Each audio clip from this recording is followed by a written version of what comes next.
o objetivo principal é justamente falar sobre a pandemia e, assim como nos vários setores da sociedade, o Legislativo também tem esbarrado já dificuldades de poder trabalhar. É diferente de você estar no dia normal, no dia comum e estar com essa questão da pandemia. E há alguns dias as sessões começaram a ser remotas. Como é que tem sido os trabalhos e como a pandemia tem afetado, e se é que tem afetado, o trabalho do Legislativo? Em termos de comodidade, tem afetado, logicamente, porque os vereadores têm mais tempo na casa, né, de falar. A gente teve que fazer algumas adaptações, porque senão ficaria muito longo essas audiências, essas reuniões. Mas a gente tem que fazer aquilo que é o certo, né? A gente está vivendo ainda essa pandemia, a gente infelizmente ainda está muito longe ainda de chegar ao final da mesma. A gente sabe que a quantidade de vacinas que estão sendo distribuídas ainda é muito pouca e sabemos também que a vacina não resolve tudo. A vacina só é um dos meios de a gente combater essa pandemia, né? O outro meio é a gente conscientizar a população, e aí muito importante o trabalho das rádios, o trabalho dos meios de comunicação, da imprensa, para até combater uma imprensa que tem, medíocre que tem, que a gente vê querendo defender o que a gente sabe que a ciência não defende, o que é indefensável, e até propaganda algumas coisas que é errada. A gente sabe hoje em dia, tem consciência que o isolamento social, que o uso da máscara, que não existe essa questão de tomar remédios preventivos, porque isso inclusive faz mal quando a pessoa se pega uma modalidade mais grave, que esses remédios fazem mal ao fígado. A questão também tem gente que tem que fazer hemodiálise pela quantidade desses remédios que tomaram, porque uma coisa é você tomar, por exemplo, que a turma falou muito, ivermectina, que você toma uma vez por ano para combater a verme. Isso é muito bom. A turma estava tomando quase que quinzenalmente, tem gente que toma até mais do que isso. Então isso faz mal, sim, e quando se pega a doença, em vez de ajudar, esses medicamentos retardam. E esse negacionismo que a gente está vendo no Brasil, eu acho que é um dos responsáveis para a gente ter essa quantidade de óbitos que a gente está tendo ainda, né? E, infelizmente, o que a gente tem de notícia nos últimos dias é que deve dar novamente uma subida. A gente sabe que Gravatá parou, vai fechar de novo o colégio, os colégios, Caruaru também, e a gente não sabe qual vai ser a medida no restante dos estados, mas é importante. Eu, inclusive, falei agora há pouco com a Roberta Câmara, diretora do Hospital João Murilo, e ela me disse pela manhã que todos os leitos de UTI e de enfermaria estão lotados e ainda há 14 pessoas na fila de espera no setor de Covid na emergência. Então, como o senhor falou, a situação não é das melhores. A gente, quando iniciou a vacinação, e essa politização que o senhor cita aí, terminou dividindo a população, e há aqueles que acreditam que a Covid não é isso tudo, que dá para se viver uma vida normal. Falar nisso, o senhor, como presidente da casa, encontrou, inclusive, alguns vereadores querendo, por exemplo, liberasse igrejas, né, que flexibilizassem determinado setor, e o senhor, com muita sabedoria, conseguiu mostrar para eles que a Câmara sozinha não pode tomar nenhuma decisão que se sobreponha ao governo do Estado, né? Verdade, inclusive foi aprovado um projeto, mas o que os vereadores entendem, e aí eu parabenizo a todos eles, é que sim, a igreja é um serviço essencial, mas é um serviço essencial que contamina o grupo de pessoas juntos, faz com que tenha a disseminação da doença, como também academias, ou seja, exercício físico é essencial, mas é essencial, mas que não pode funcionar fora dos padrões que está sendo recomendado pelos cientistas que estão lutando para combater essa doença. Então, a gente às vezes, o que confunde a população é se algum vereador chegar e dizer, por exemplo, esse serviço não é essencial. É essencial, a fé é essencial, Deus é tudo na vida da gente. Mas Deus quer que a gente viva, a gente tem que lutar pela vida. E uma das formas de lutar pela vida é obedecendo e agindo de acordo com os cientistas, que foi uma inteligência dada por Deus, para colocar a gente da melhor forma possível para a gente conseguir se manter vivo, não é isso? É verdade. A Câmara também aprovou um projeto do Executivo para entrar em um consórcio de prefeitos do Brasil para a aquisição de vacinas. Só que essa compra ainda não aconteceu, porque a vacina qual o governo pretende comprar, a russa, né, ainda esbarra na questão lá da Anvisa para a liberação. E eu queria que o senhor falasse sobre esse projeto. Ele foi aprovado. O projeto foi, eu acho que o primeiro em Pernambuco a ser aprovado. Está de parabéns aí o Poder Executivo, colocou, se mostrando preocupado desde sempre, desde que começou a administração, com relação de testes rápidos, com relação à questão dos drive-thru, né, para poder a pessoa ter uma melhor maneira de fazer a vacina, aqueles que estão dentro da faixa etária e dentro da disponibilidade das vacinas. Muitas vezes as pessoas vão criticar porque passou a data de tomar uma vacina, mas a gente tem que ver que esse controle não é da prefeitura. A prefeitura segue o que é determinado, a ordem que é determinada pelo ministro da Saúde e pelo governo, e às vezes a vacina não chega a tempo, mas todas estão chegando pelo menos a tempo de as pessoas ficarem imunizadas, ou seja, mesmo que passe um pouquinho dos dias, mas a prefeitura está fazendo o possível. E foi muito importante essa semana, Bassan, que ontem mesmo teve uma reunião com o prefeito, o vice-prefeito Edmo Neves, os dois em conjunto com os diretores dos hospitais aqui de Vitória, a PAMI representada por Dr. Raul e por Ivinho, e o representante, que aí vai me falhar a memória, o representante do Santa Maria. Santa Maria, Rogério. Acho que Rogério, que é novo, rapaz, eu não conheci ele pessoalmente. Assumiu a direção lá junto com o Dr. Roberto Sotero. Pronto. E se chegou a um consenso, o prefeito mostrou que tinha feito uma licitação para que esses hospitais pudessem já estar atendendo até mais a população, mas infelizmente terminou sendo despercebido pelo setor responsável nos hospitais e não viu a licitação e se venceu o prazo. E aí o prefeito, com muito boa vontade, já vai reeditar de novo, eles vão... Porque o que acontece? Está alocado ao governo do Estado. Contudo, quem toma conta do critério das pessoas se internarem passa pelo central de leito, central de regulação de leito. Justamente, né? Passa pela central de regulação de leito, fazendo com que, às vezes, esteja o paciente lá na porta do hospital e eles não possam acolher. E aí também eu quero parabenizar todos os dois diretores dos hospitais, mas aí colocando aí na pessoa do Ivinho, que eu já tive notícia essa semana e soube que mesmo quando não é disponibilizado o leito pela central, ele não está deixando de fazer o atendimento. Então está de parabéns a diretora do hospital, da APAMI, está de parabéns, que eu acho que está na frente da direção também agora, Ivinho, porque estão atendendo o povo de Vitória, mesmo quando não estão recebendo para isso e ficam lutando para liberar, né? Isso mais mostra que estão pensando mais na saúde do que no próprio dinheiro.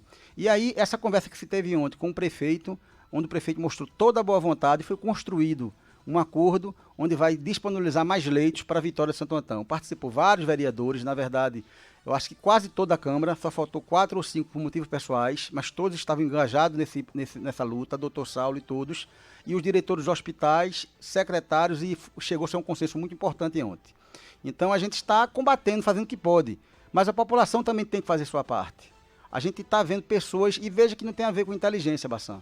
Eu conheço pessoas que têm um nível de inteligência muito grande, mas por conta de uma questão ideológica não querem tomar vacina, se negam a usar máscara, se negam a manter o distanciamento social. Ou seja, parece que essas pessoas não conseguem pensar que a atitude dela não faz mal somente a ela. Faz mal a um semelhante, que ela pode até estar com o corpo mais, como é que se diz, preparado para recepcionar esse vírus e não acontecer, mas ela pode passar a doença para alguém que não esteja e levar essa pessoa ao óbito, né? Baseando-se nisso que o senhor acaba de falar, eu encontrei com um cidadão e eu achei muito, muito louvável a atitude dele, que ele tem uma opinião contrária tanto à vacina quanto ao uso da máscara. Ele disse, para mim nada disso serve, só que eu tenho em casa minha esposa, netos, filhos, e por eles eu tomei a vacina.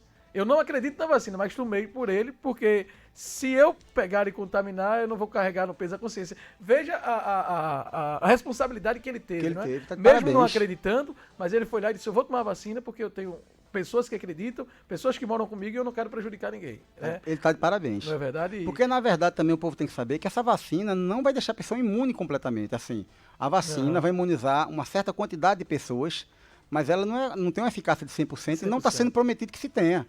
Mas nos lugares onde a vacina está bem avançada, o nível de mortalidade reduziu-se drasticamente. Inglaterra, Israel, Estados Unidos, a quantidade de mortes que vinham anterior à vacina e agora depois que a população está vacinada, caiu drasticamente. Ao ponto de o governo, por exemplo, nos Estados Unidos liberar o uso da máscara.